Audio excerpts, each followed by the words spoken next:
Muy bien, ya estamos en vivo, ya estamos aquí, así que bienvenidos todos los que están conectados en este momento, en esta hora. Gracias por acompañarnos, gracias por estar acá. Es un gusto poderles traer el tema de hoy. El tema de hoy se enfoca a lo que es el discipulado o lo que llamamos la guía de un seguidor de Jesús. Y el día de hoy, Claudia, ¿cómo estás? Buenas noches a todos. Nada más coméntenme si en el grupo de Facebook se ve bien o no se ve bien. Hoy seguimos con el capítulo 2, que es Gracia Salvadora, y estamos en lo que es el tema número 2 también. Escriben en el comentario, Kimora, capítulo 2, Gracia Salvadora, tema 2, Él es quien salva. ¿Vale? Entonces, para poder explicar esto, necesitamos entender qué sucede en el tema de la salvación y por qué debe existir un tema de la salvación. Todos nosotros hemos escuchado que hubo un Adán y una Eva que pecaron y que el pecado que ellos cometieron está enfocado en la separación de Dios. Pecado es separación de Dios. Gracias, Rubén. Gracias por estar acá en el grupo. Se ve y se escucha bien. Ok. Entonces, Adán y Eva pecan y eso provoca separación de Dios. El pecado en su base es una separación de Dios realmente. Eso es lo que es el pecado. Separarnos de Dios. Así que muchas personas piensan que el hecho de hacer ciertas cosas es lo único que nos identifica como pecado. Pero hay la separación cuando nosotros nos alejamos, nos apartamos de Dios. No es nada más porque estamos haciendo algo, también tiene que ver con que no le queremos, no le anhelamos, también tiene que ver con que nos nazca ese orgullo, ¿vale? Claudia, ese orgullo de yo puedo solo. Todo esto brinda una separación de Dios. Y algo que yo he dicho constantemente con ustedes es que cuando Adán y Eva pecan o se separan de Dios, ellos todavía tenían la oportunidad de extender su mano y, y tomar del árbol de la vida. Aquí es donde entendemos cuál era el verdadero plan del enemigo. El verdadero plan del enemigo es que Adán y Eva fuesen como Satanás. ¿Cómo es esto? Pregúntame cómo es esto, por favor. Alguien que le interese aprender esto, pregúntame por favor cómo es esto. Que él quería que se parecieran a él, ¿no? Satanás no tiene un cuerpo físico terrenal. Él no muere en un cuerpo terrenal después de determinado tiempo. Él hasta este momento es un ser espiritual. Y hasta este momento, como la Biblia no nos lo enseña, Él es un ser eterno. Él es un ser eterno. Esto significa que si Él es un ser eterno, Él ya está destinado a un resultado final. En dado caso, Satanás eligió su resultado, que es la separación de Dios, que es vivir en muerte eterna, en separación completa de Dios. Esto significa que lo que Satanás quería lograr con Adán y Eva era que ellos estuvieran en la misma condición que Satanás. ¿Qué condición es esta? Primero los separo de Dios y después hago que sean eternos separados de Dios. ¿Sigue conmigo aquí, Fátima? Marvet, Claudia, Kimora. ¿Alguien sigue conmigo en este momento? ¿Estamos entendiendo, Rubén, lo que estoy diciendo? El primer plan es te separo de Dios y el segundo paso es te mantengo eterno separado de Dios. Ese es el plan, ese fue el plan. Ahora, el hecho de que Adán y Eva hayan sido engañados, correcto, hayan sido engañados, también nos brinda el plan de redención. Dios ya tenía un plan de redención. Dice en Apocalipsis que había un cordero que estaba inmolado, pero desde el principio, desde el inicio, Dios ya tenía preparado un plan. Escribe en el comentario un plan de salvación. Esto significa que Adán y Eva no podían hacer absolutamente nada por sus fuerzas para volver a Dios o para adquirir la vida eterna. Ya no había nada en sus fuerzas. Ellos a lo único que se dedicaron es a arruinarlo, a separarse ellos y su simiente de Dios. O sea, separarse ellos y los que nacían de ellos. Separarlos de Dios. Después de esto, Dios llama a Abraham, obviamente pasa Noé, llama a Abraham, llama a Moisés, después nos entrega la ley. Y ahí es donde inicia la relación con Dios, donde inicia un intento de relación con Dios. ¿Por qué?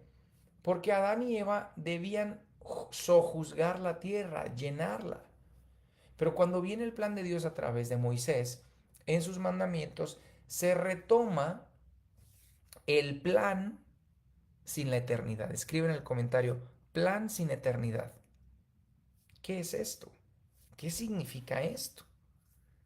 Significa que seres humanos mortales iban a entrar dentro del plan de Dios para ejecutar el plan, pero sin ser eternos. ¿Alguien está conmigo? ¿Alguien va conmigo en este momento? ¿Alguien está entendiendo lo que estamos diciendo? Sin ser eternos.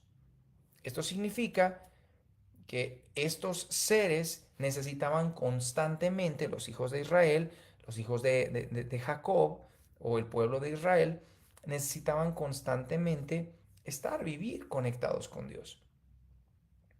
El plan de Dios fue que todo el pueblo de Israel, así como todos los hijos de Adán y Eva, tuviesen la oportunidad de gobernar el mundo. Pero ¿cómo gobernar el mundo? ¿Cómo es esto de gobernar el mundo? El plan inicial de Dios era que las personas que Él diseñó, que son Adán y Eva, con el propósito que les dio, pudiesen ser en este momento, todo el pueblo de Israel, una nación de sacerdotes. Escribe en el comentario, nación de sacerdotes. Alguien tiene que escribir esto en el comentario porque esto es crucial, si no nos vamos a perder de lo que estamos hablando. Nación de sacerdotes. ¿Qué significaba ser una nación de sacerdotes? Kimora. Una nación de sacerdotes significaba que la única tarea del pueblo de Israel iba a ser adorarle. Y Dios iba a despojar la tierra delante de ellos.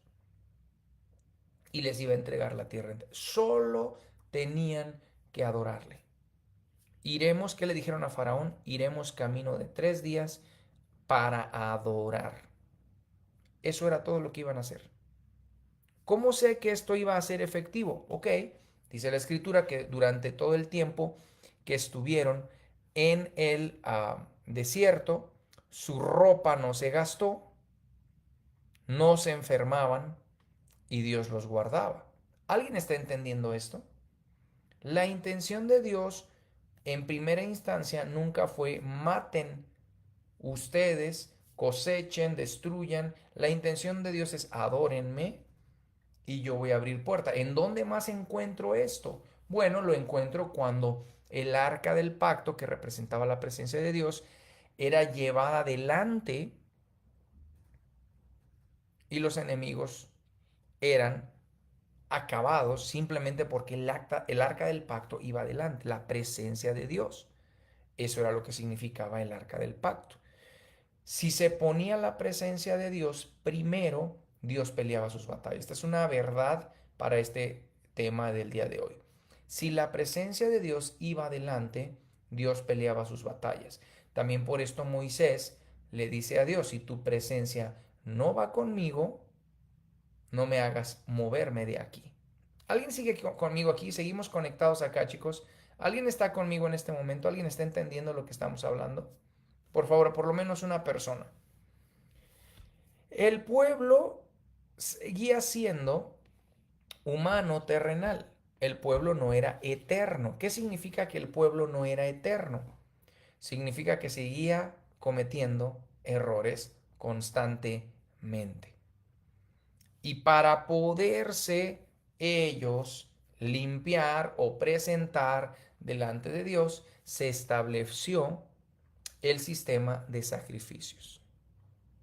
Se establece un sistema de sacrificios en el cual tú entregabas parte de tu rebaño para ser sacrificado. No era únicamente un gasto económico por el animal, sino era una ceremonia completa en la que tú rendías tus pecados al Señor, se los confesabas, básicamente se los imputabas al animal y el animal era sacrificado. Ese animal pagaba con su vida por tus pecados. Cuando nos encontramos en el establecimiento de la nación de Israel, y es la única nación de Israel histórica que ha sido avalada por Dios, también esto hay que entenderlo, nos damos cuenta que surge a raíz de que el pueblo pide rey. Recuérdense, Moisés, luego los jueces, luego Israel pide rey y en todo el camino había profetas. Y Dios dice, ok, vamos a darles un rey. Iniciamos con el rey Saúl y ahí es donde oficialmente, históricamente, inicia una nación avalada por Dios. Después hablaremos de este punto del Israel actual, del Israel histórico y del Israel espiritual, pero hoy no ese es el punto. Hoy el punto es, Él es quien salva. Por eso necesitamos tocar estos puntos. Pero el Israel nación cada vez era de continuo mal. Y escribe en el comentario, iban de mal en peor.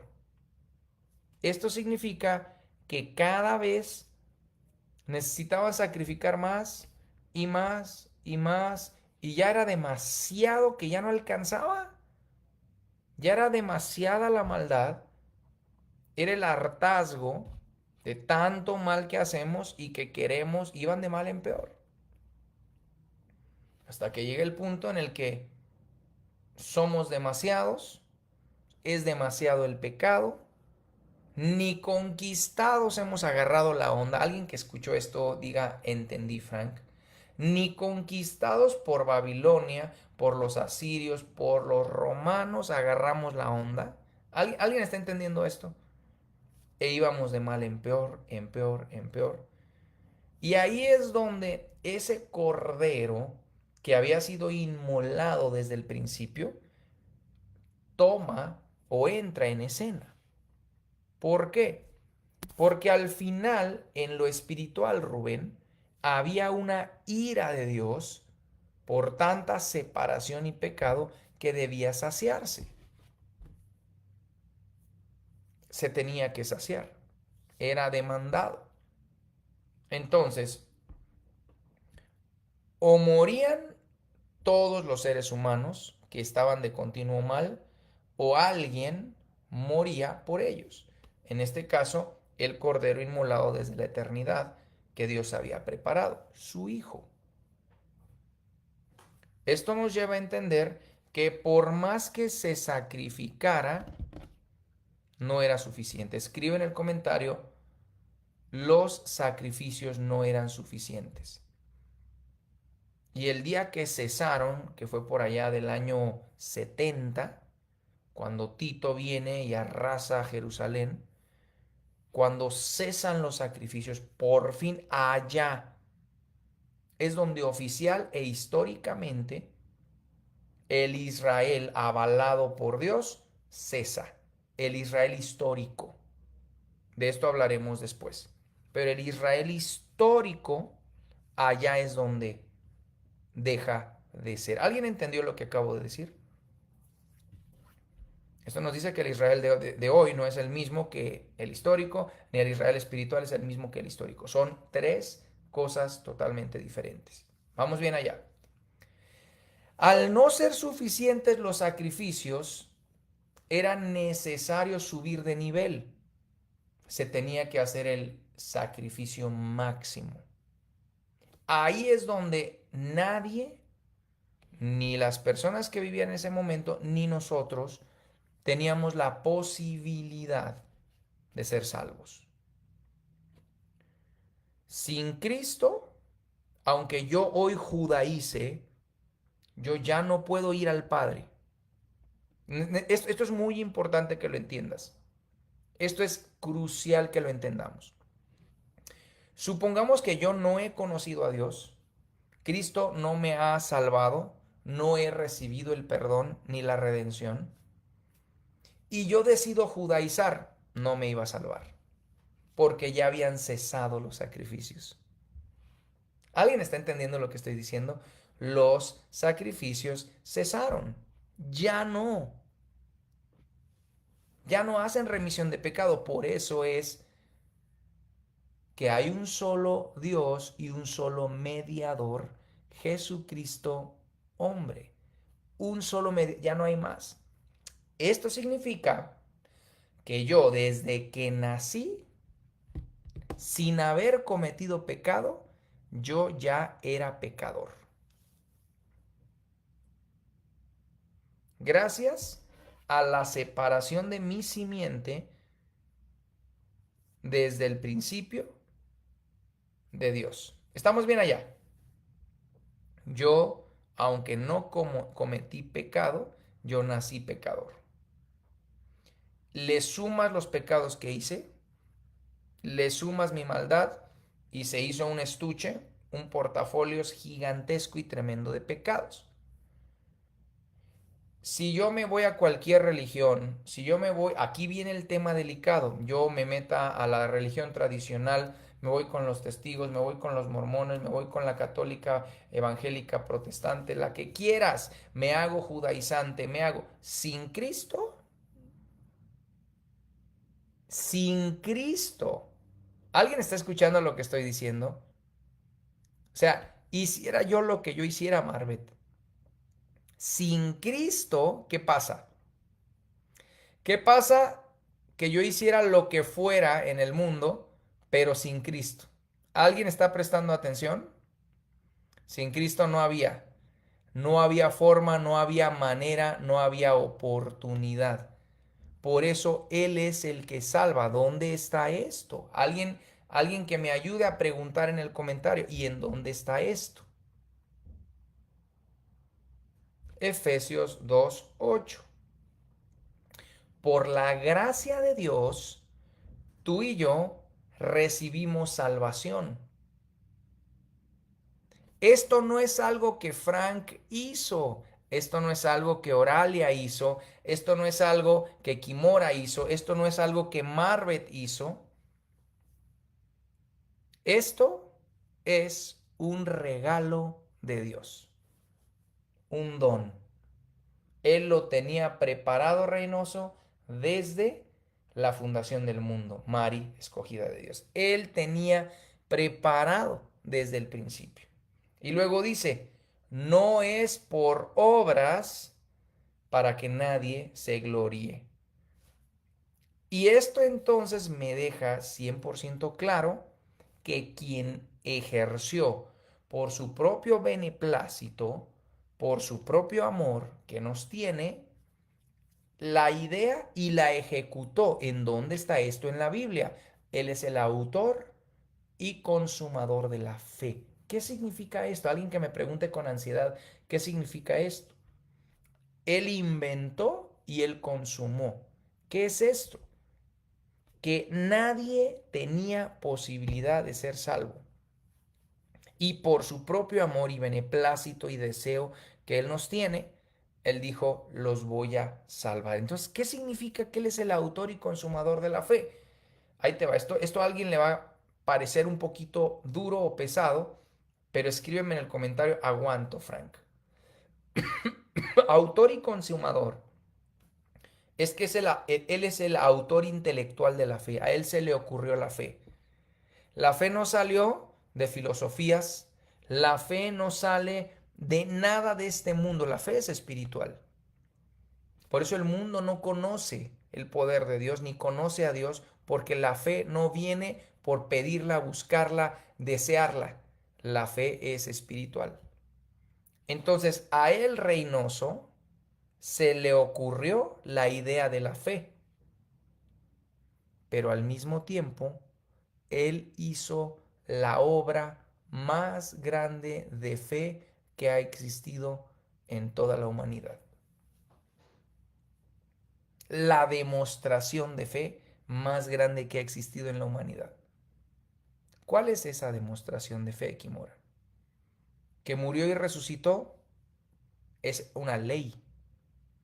Esa era una ley que estaba escrita en el Pentateuco. Ningún inocente deberá morir. Y Satanás no se dio cuenta hasta que llegando al Seol, todos los pecados de nosotros con los que él se había tapado, le permitieron. Jesús no podía entrar al Seol. Alguien tiene que escuchar esto. Jesucristo no podía entrar al Seol porque él era puro y sin culpa. Sin embargo, cuando se cubrió de mis pecados, le dieron el pase porque estaba cubierto de mis pecados. Y llegando allá, ¿qué crees? Vine a despojarte del poder de la muerte que tienes. Alguien que le pueda dar gloria a Dios en este momento. Jesucristo hizo el acto de fe más grande que ha existido. ¿Y cuál es ese acto de fe? ¿Cuál es ese acto de fe, Mari escogida? ¿Cuál es ese acto de fe, Marbet, Kimora, Raquel, Claudia? ¿Cuál es ese acto de fe más grande que él hizo? El hecho de decir, ojo, el hecho de decir, voy a morir. Tal vez Jorge Belmonte me rechace. Tal vez Eva me rechace. Tal vez Kimora me rechace. Reynoso me puede rechazar. Oralia me podrá rechazar. Pero aún así voy a morir. Aún así voy a morir por John. Aún así voy a morir por Mar. Aún así. Eso es fe. Esa es la consumación de la fe. El que Él murió por todo y por todos murió, para que los que viven en este cuerpo mortal ya no vivan para sí, sino para aquel que murió y resucitó por ellos. Por todos murió, pero no todos le aceptaron, no todos le recibieron. En Él estaba la luz y Él era la luz de los hombres, pero los hombres prefirieron más a las tinieblas que a la luz. Más a los que le recibieron y a los que creen, los que han estado estudiando conmigo, Claudia, se me enchina la piel cuando digo esto. Los que creen en qué? En su sacrificio. Los que creen en sus obras, no, en su nombre. Escribe en el comentario el nombre de Cristo, el nombre de Cristo. Y quiero darte una revelación bien poderosa el día de hoy. Mari, el nombre del Padre era impronunciable y los hebreos no lo podían pronunciar. Pero el nombre de Cristo debe ser pronunciado diariamente en nuestras vidas. El nombre de Jesucristo de Nazaret, Jesucristo el Hijo de Dios, debe ser pronunciado. Y ahí está una de las razones por las que usamos en el nombre de Jesús con poder y no nada más como un amuleto. Alguien dele gloria al Señor. Hemos terminado con el tema de hoy, que se titula Él es quien salva. Él es quien nos salva. Nosotros no podíamos hacer nada, nosotros no teníamos poder para hacer nada. Él es el que nos salva. Y cierro con esto. Dice allá que por tanto Él dejó el trono, dejó la capacidad de ser Dios y se hizo hombre. Y no solo se hizo hombre, se hizo siervo. No solo se hizo siervo, se dejó matar. Y por cuanto se dejó matar, cargó nuestros pecados, se hundió en el Seol. Y llegando al Seol dijo, ¿qué creen? Soy el Hijo de Dios. Mataron al equivocado, señores. Dame las llaves de la muerte y ya no tienes potestad sobre quiénes. Escribe en el comentario sobre mí. La muerte ya no tiene potestad sobre quién. Escribe en el comentario sobre mí. Estoy viviendo mi vida eterna desde ahorita. Por eso vivo como vivo, porque ya estoy viviendo mi vida eterna. No vivo como vivo porque es mal y es bien. No, vivo como vivo porque ya estoy viviendo mi... Alguien tiene que darle gloria a Dios en este momento. Yo vivo como vivo porque ya estoy viviendo mi eternidad. No estoy esperando la eternidad, ya estoy viviendo mi eternidad. Y por cuanto bajó a la profundidad, subió, se le ha dado un nombre que es sobre todo nombre. Ahora sí, puedes pronunciarlo, porque hay un nombre, Rubén, que es sobre todo nombre. Y ante ese nombre, toda rodilla se dobla y toda lengua confiesa que Jesús es el Señor. Dale gloria al Señor. Vamos a cerrar este tema número 2. Él es quien salva y nadie más. De nuestro capítulo número 2, la gracia salvadora. Próximo martes continuamos con el siguiente punto, que es Él es quien busca. Les mando un abrazo fuerte, grupo de Facebook. Gracias por estar acá. Muchísimas bendiciones.